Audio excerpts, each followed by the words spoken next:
Bisa disimak baik pertanyaannya, paslon nomor urut 2. Nanti Anda akan menjawab maksimal waktu 3 menit. Pertanyaannya seperti ini. Salah satu tujuan pembangunan ekonomi yang tertuang dalam Nawacitra adalah membangun Indonesia dari pinggiran dengan memperkuat daerah-daerah dan desa dalam rangka negara kesatuan. Bagaimana strategi konkret pembangunan ekonomi pasangan calon bupati dan wakil bupati dalam mewujudkan hal ini di Kabupaten Minahasa Utara untuk menghasilkan lebih banyak mandiri? 3 menit akan dihitung saat Anda mulai berbicara. Baik, terima kasih untuk pertanyaan yang diberikan kepada kami. Pertama-tama kami akan membangun Kabupaten Minahasa Utara ini dari desa. Dengan kita akan mengembangkan BUMDes, setiap desa satu BUMDes. Tidak hanya itu, kita akan memberikan pendampingan bagi BUMDes yang sudah kita supaya mereka hasil yang maksimal bagi kita tersebut. Kemudian kita akan memberikan bantuan berupa modal kerja agar supaya BUMDes tersebut bisa memberikan output dan memberikan hasil yang baik bagi masyarakat di desanya. Kemudian kita juga akan mengeksplor setiap potensi yang ada di setiap desa. Masing-masing desa tentu memiliki keunikan sendiri-sendiri. Dan kita akan mengklasifikasi, kita akan mencari tahu apa yang menjadi kelebihan, apa yang menjadi potensi dari setiap desa yang ada di Kabupaten Minahasa Utara ini untuk kita angkat, kita bawa, kita jadikan itu menjadi produk-produk unggulan, memberikan hasil yang maksimal untuk kemakmuran di desa tersebut. Apabila desa makmur, maka itu akan membuat Kabupaten Minahasa Utara menjadi sejahtera. Terima kasih.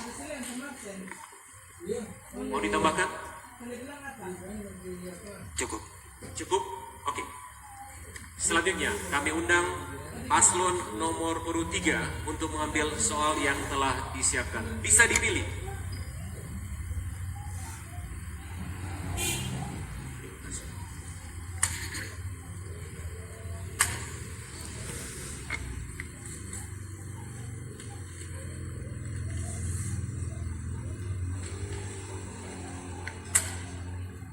Simak baik pertanyaannya. Pandemi COVID-19 sangat mempengaruhi dan berdampak negatif terhadap industri pariwisata dunia, termasuk di Kabupaten Minahasa Utara. Demikian secara langsung juga mempengaruhi sektor real. Sebagai calon bupati dan wakil bupati, program apa yang harus dilakukan untuk mengatasi masalah ini? 3 menit akan dihitung saat Anda mulai berbicara. Terima kasih.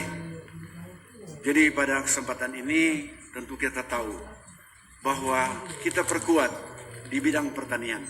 Karena pertanian ini merupakan juga bagian daripada mata pencarian masyarakat kita di Minahasa Utara yang terbanyak ataupun terbaik. Sehingga dari hari ke hari, dari tahun ke tahun, dari bulan ke bulan, kita tetap mengandalkan pertanian itu sendiri. Karena pada saat ini kita masih dalam situasi pandemi, berarti kita masih dalam situasi sulit pada saat ini. Oleh sebab itu pada kesempatan ini, selaku juga masyarakat di Minahasa Utara, saya himbau agar supaya mari kita menanam. Karena kalau kita menanam, kita akan memetik. Kalau kita memetik, berarti ada yang harus kita konsumsi. Karena bagaimanapun juga, kita di Indonesia ini, kita di Minahasa Utara ini, kita di Sulawesi Utara ini, apapun yang kita harus lakukan, tetapi justru yang penting kita ada yang kita konsumsi, agar supaya konsumsi yang baik mendapatkan juga gizi yang baik, maka di situ juga kita akan mengatasi akan pandemi COVID-19 ini di Kabupaten Minahasa Utara. Mau ditambahkan? Masih ada 1 menit 37 detik. Baik, terima kasih. Jadi akibat daripada COVID-19 memang terjadi kelesuan di dalam ekonomi di masyarakat kita. Oleh sebab itu kita tetap menerapkan protokol kesehatan kepada masyarakat dan mengembangkan ekonomi usaha mikro, usaha mikro, kecil dan menengah. Kita merencanakan kalau kami menjadi bupati dan wakil bupati akan setahun bantuan pada 1.000 UMKM, bantuan modal dan peralatan dengan nilai kurang lebih 3 juta.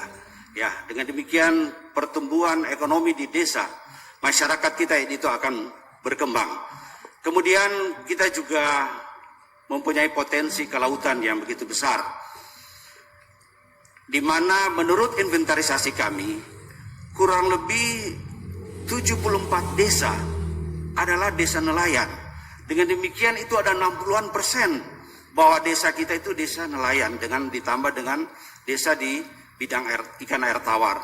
Nah, ini kita akan konkretkan, lebih memperbesar bantuan atau anggaran untuk di bidang perikanan. Dengan demikian potensi yang ada, artinya kita akan menggali potensi-potensi yang ada untuk kemakmuran masyarakat Minahasa Utara. Demikian juga di bidang-bidang kerajinan, industri kecil, dan sebagainya kita akan kembangkan dalam rangka untuk meningkatkan pendapatan masyarakat. Cukup. Waktu selesai. Kesempatan terakhir, kami mengundang paslon nomor urut 1 untuk memilih soal materi yang disiapkan.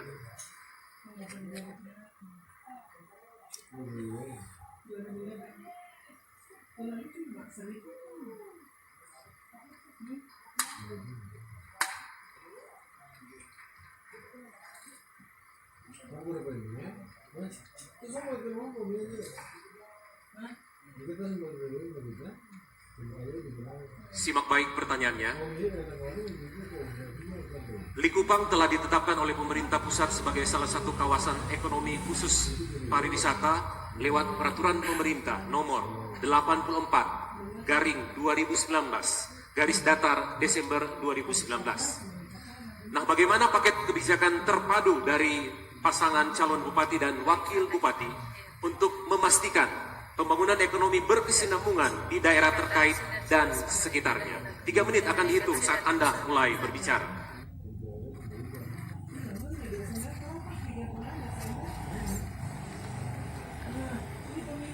Tuhan, terima kasih.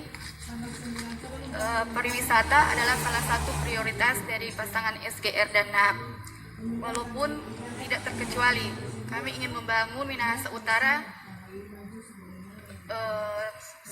sinergitas secara adil, merata, tanpa terkecuali. Dan pariwisata adalah prioritas kami juga. Puji Tuhan, di tahun 2020 ini, Minahasa Utara, khususnya di Likupang, menjadi salah satu kawasan ekonomi khusus, yaitu KEK, untuk pariwisata. Dan tujuan kami, dari beberapa bulan yang lalu, puji Tuhan, saya diberikan kesempatan Tuhan untuk turun di berbagai pulau. Saya melihat begitu indah ciptaan karya Tuhan yang diberikan buat kita Minahasa Utara. Untuk itu banyak tempat pariwisata yang harusnya kita tingkatkan daya tariknya agar tidak kalah menarik dengan tempat wisata yang ada di daerah lain. Dan salah satu ada juga saya datang di desa Pulau Nain, di mana saya melihat langsung masyarakat di situ membudidayakan rumput laut.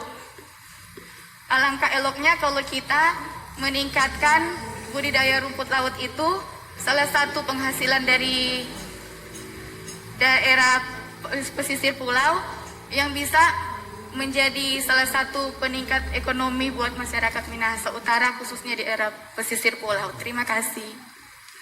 1 menit 30 Mungkin detik bisa lagi. ditambahkan Bersamakan. oleh Ibu Hakim. Silakan. Baik, terima kasih Ibu Bupati. Berbicara soal kawasan ekonomi khusus pariwisata adalah sesuatu yang menjadi konsentrasi baik pemerintah pusat, pemerintah provinsi, tapi juga pemerintah kabupaten. Dan oleh karena itu, jika kami terpilih nanti, tentu kami akan selalu bersinergitas baik dengan pemerintah pusat, tapi juga dengan pemerintah provinsi. Dan terkait dengan pengembangan kawasan ekonomi khusus pariwisata, tentu kita melihat bahwa secara langsung kita harus melibatkan masyarakat pesisir, di mana karena memang notabene mereka adalah masyarakat yang diam dan tinggal di daerah pesisir, contohnya di Pulisan, di Kalinaung, dan juga di Tanah Putih. dan Serai itu menjadi sebuah lingkar pesisir yang terintegrasi dengan kawasan ekonomi khusus pariwisata. Oleh karena itu pengembangan sumber daya manusia di sana menjadi sesuatu yang teramat penting. Pariwisata tidak akan mampu berdiri dan berkembang sendiri tanpa didukung oleh masyarakat yang ada di sekitarnya. Apakah Bali bisa disaingi oleh kek pariwisata Likupang? Tentu bisa. Tergantung sumber daya manusianya. Karena waktu telah cukup,